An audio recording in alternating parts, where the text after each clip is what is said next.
Marcelo Viso con nosotros en el tercer bloque de Zona Crítica. ¿Cómo andas, Marcelo? Buenas noches, Héctor. ¿Cómo estás? Buenas noches a todos, por supuesto. Bueno, anuncios esta tarde esperados, postergados, anunciados para una hora, postergados un poco. A la gente le cuesta, me incluyo, aunque soy un interesado, más allá de mi profesión, un interesado en conocer y entender, pero nos cuesta en general entender los acuerdos macro, cómo funcionan los organismos multilaterales, cómo funciona la economía global y cómo operan en los países que están necesitados de contar con dinero. En términos generales, ¿qué significa acordar con el fondo, Marcelo? Bien, yo creo que eso por ahí contextuado en una situación política o en lo que nosotros estamos viviendo como país, lleva, bueno, una serie de cuestiones implícitas. No es solamente el acuerdo o no con el Fondo Monetario. El Fondo Monetario que estuvo, ya pasó el año pasado con un preacuerdo y con lo que, bueno, ya se conoce. Lo que está haciendo es dándole un espaldarazo de confianza al gobierno y tratando de alguna forma paliar la situación económica que se está viviendo, es decir, corridas inflacionarias, déficit fiscal muy alto, de tener una moneda que no esté acorde a la economía global, por supuesto, siempre y cuando se ve como una economía en su conjunto, no la economía casera mía, si voy a poder ahorrar o no $5, $4 con relación al mes pasado, sino cómo se manejan los distintos países entre sí y cuáles son más o menos los niveles que favorecen la inserción de distintos países dentro de las economías internacionales. No nos olvidemos que hace un tiempo estuvimos hablando y mucho fuerte acerca de lo que fue riesgo país, lo que fue la declaración de país como mercado emergente, una serie de cuestiones que hacen a las inversiones en el país, pero también hacen a nuestra propia balanza, es decir, cómo nosotros enfrentamos el mercado internacional, con qué precio vamos o con qué precio del dólar salimos a vender a otros mercados. Si nosotros tenemos en cuenta, esto es para ser, digamos, lo más simple posible. Sí. Nosotros se va a trabajar con un sistema de bandas, es decir, va a haber un piso, si bien, bueno, ya se habló de valores cercanos o valores prácticamente exactos, lo que dice la letra chica de, por ejemplo, este acuerdo es que lo que se busca con esto de trabajar con bandas cambiarias, no es, y ya voy a explicar lo que es banda cambiaria, no es que se atrase la moneda. ¿Qué quiere decir? Que no nos quedemos 10 años con una ley de convertibilidad que nos diga cuál es el valor de la moneda, sino que ésta tenga sus fluctuaciones. Es decir, por sobre o por debajo de los niveles que se fijen o que el mercado en algún momento modifique, porque no va a quedar toda la vida a los valores actuales, ni nos va a servir como política de acá a 5 años mantener específicamente un valor dólar y perder competitividad frente al extranjero, sino que eso va a tener su propia movilidad, va a tener movilidades y fuera de estas bandas es cuando empieza a actuar.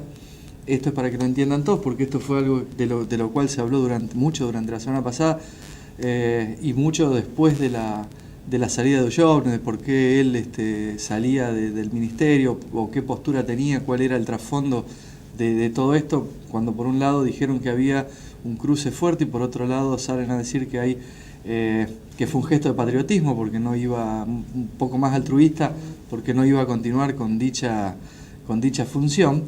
Lo que él lo que él trata de hacer o que trató de hacer durante todo este lapso de tiempo es intervenir en el mercado en el valor que a él o que al conjunto de personas que manejan el Ministerio de Economía o asesoran al Ministerio de Economía le pensaron que era el mejor número para la competitividad de nuestro país de cara al sector extranjero. No nos olvidemos que no trabajamos nosotros solamente, que hay muchos países que utilizan no son los valores que hemos manejado durante los últimos tiempos, de un 30, un 40, un 50% de diferencia entre una semana y otra, pero sí hay muchos países y es una herramienta completamente factible el utilizar la diferencia cambiaria de una moneda para mejorar una determinada situación frente a la economía internacional. Ahora, Marce, te pregunto esto, vos que además conocés el de Brasil, ¿por qué Argentina se puede bancar una devaluación de 30-40% en pocos días y sin que eso signifique, no sé, una crisis sin precedentes. Brasil tuvo en los últimos días una pequeña devaluación de su moneda, muy pequeña, pero sin embargo ya fue una luz roja para Temer y para la conducción del país. ¿Por qué se le permite tanto a la Argentina que se descalibre tanta la economía? ¿Cuál es la raíz de todo este tema? Es lo mismo que yo vengo explicando y que se lo vengo diciendo a los particulares. Lo hablamos en ocasión de aquel momento en que yo te estaba comentando una serie de acuerdos que íbamos a cerrar en México con gente de la consultora y no se cerraron por este tema de la diferencia cambiaria. ¿Cuál es el problema o cuál es la raíz? Que por más que se anuncian determinadas medidas, bueno, obviamente las medidas se anunciaron fuera del horario de cierre del mercado, el dólar se volvió a subir unos 54 centavos, con lo que se tiende, y se hizo un análisis previo durante el día de hoy del atesoramiento, que el atesoramiento llegaba a los 2.000 y pico de millones de pesos. El atesoramiento, ¿qué función cumple? Resguardar un poder adquisitivo, un ahorro, o en el caso de empresas, manejar una determinada cantidad de compra de stock. ¿Por qué? ¿Para qué voy a guardar el dólar si no es para poder comprar la misma cantidad que compraba antes, en el caso de una empresa, o tener la moneda para poder realizar el cambio cuando tenga un valor diferencial y seguir pudiendo comprar lo mismo? ¿Por qué? Porque el valor extranjero es muy difícil que cambie en dólares si voy a traer algo desde afuera y voy a tener que comprar algo. Ahora, yo estimo lo mismo que muchas consultoras de Buenos Aires lo han podido leer durante estos días en varios medios, que el nivel de atesoramiento de este país es altísimo. Me atrevo a decir que es superior al 30-40%. ¿Qué quiere decir? Que se maneja el mercado las personas ven el resultado financiero en el corto plazo de todo esto, que es lo que también se quiere dejar de manejar, la famosa bicicleta financiera, de trabajar en aquel momento la bicicleta financiera era el valor del plazo fijo, el plazo fijo diario, era otro momento del país. Pero bueno, si en una semana nosotros ganamos el 10%, hay que ser realista que si invierto 10.000 pesos para comprar dólares, probablemente la semana que viene, cuando venda esa cantidad de dólares y tiene un aumento del 10%, gane 1.000 pesos. En una semana es prácticamente imposible, porque son intereses, si tenemos en cuenta que son 4 semanas al mes, un mes de 28 días comercial, muchachos, son el 40% en un mes. Es prácticamente imposible que pase. Pero lo que no quita que se está jugando con eso. Si no es un negocio que necesita de un tipo con una compu y wifi. ¿Cómo se compra? Hagamos un poco de docencia para el hombre de a pie. ¿Cómo compra una persona dólares? No es más en la venta, si quiere lo puede hacer, por supuesto. Tiene las limitaciones lógicas de los $500 diarios, una serie de cuestiones. Pero usted tiene dinero en su caja de ahorros, ni siquiera llega a ser una cuenta corriente, una caja de ahorros. Tiene abierta una caja de ahorro en dólares o una cuenta en dólares, saca el dinero, esto estamos hablando electrónicamente, una computadora, compra la determinada cantidad, la cual se acredita de dólares, la cual se acredita automáticamente en la cuenta que usted tiene en dólares y puede ir a retirar en el momento que usted quiera, siempre y cuando el banco tenga disponibilidad de la cantidad que usted está solicitando. Ahora bien, así como va a la compra de dólares, también está la venta de dólares. Es decir, los compro a hoy 39.45, 39.50, que es el valor que cerró.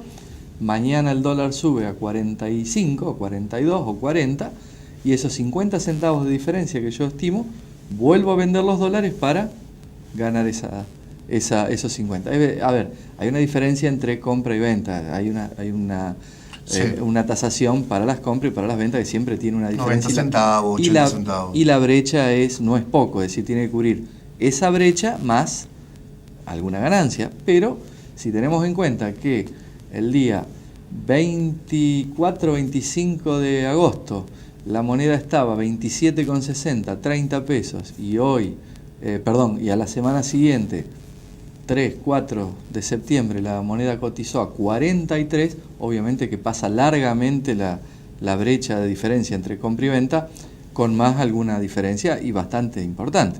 Entonces, apostar a esto, que es un poco lo que el nuevo presidente del Banco Central está tratando de alguna forma demostrar es que aquella vieja palabra, el que apuesta al dólar pierde, y que la movilidad de la moneda no siempre es hacia arriba.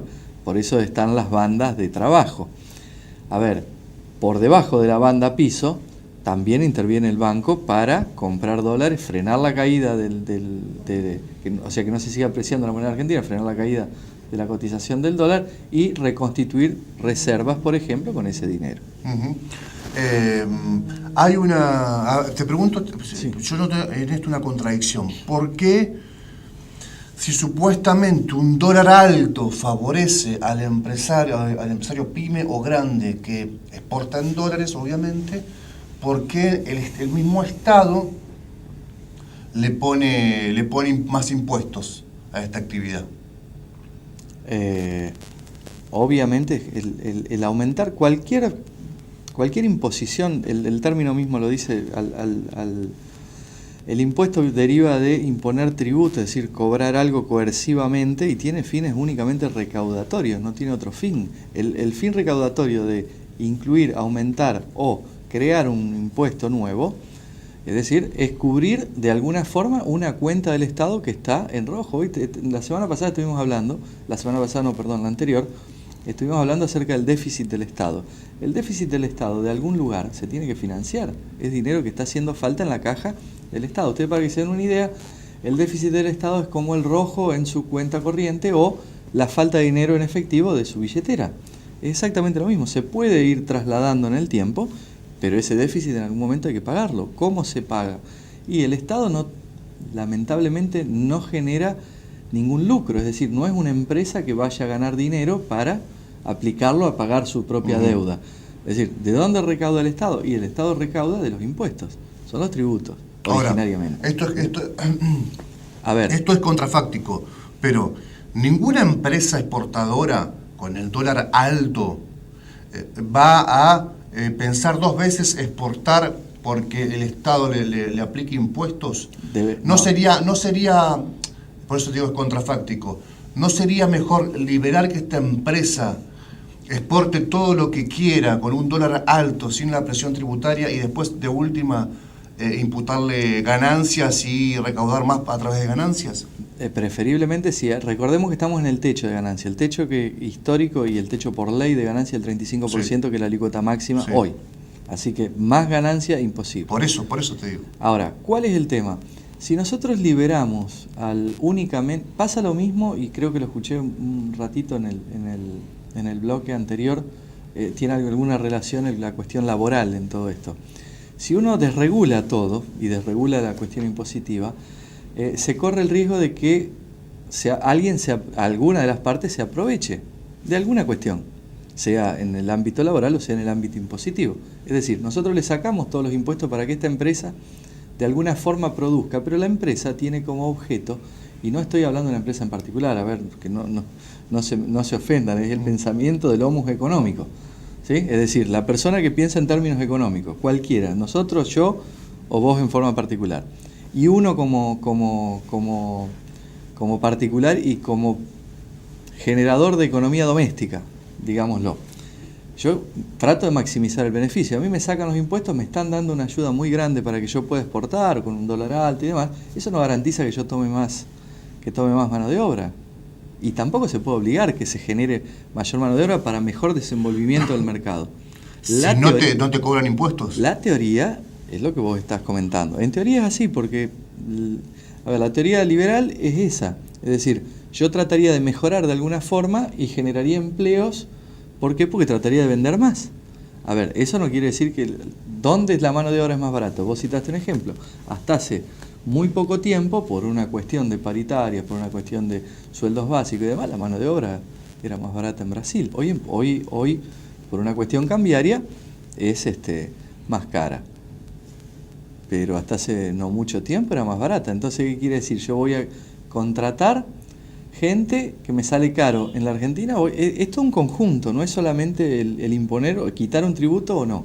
Yo lo que sí veo es que tampoco se puede sobrecargar de tributos o solamente apuntar a determinados sectores de la economía para sostener toda la otra parte. Y esto es una cuestión real. A ver, dentro de las medidas económicas que se plantearon en un principio fue, y quiero que me entiendan, a favor de una situación que en algún momento también generó situaciones tensas entre el gobierno y el interior, que también generó una fuerte adhesión de la gente por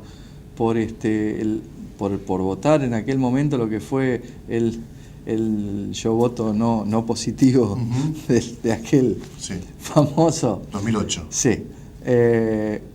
También había una coerción, yo apoyo estas medidas y demás.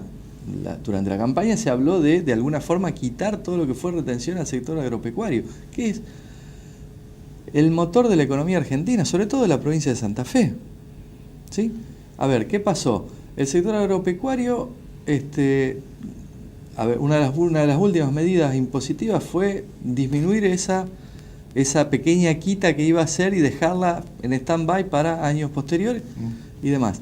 Entonces, está bien, el sector agropecuario, ¿cómo lo tomó? Y lo tomó con la filosofía de decir, bueno, por un lado estoy con un dólar un poco más alto para generar un mejor negocio, que me mantengan un impuesto o me generen una mayor carga impositiva, me genera a mí una molestia, sí, pero bueno, es entendible dentro de las medidas económicas.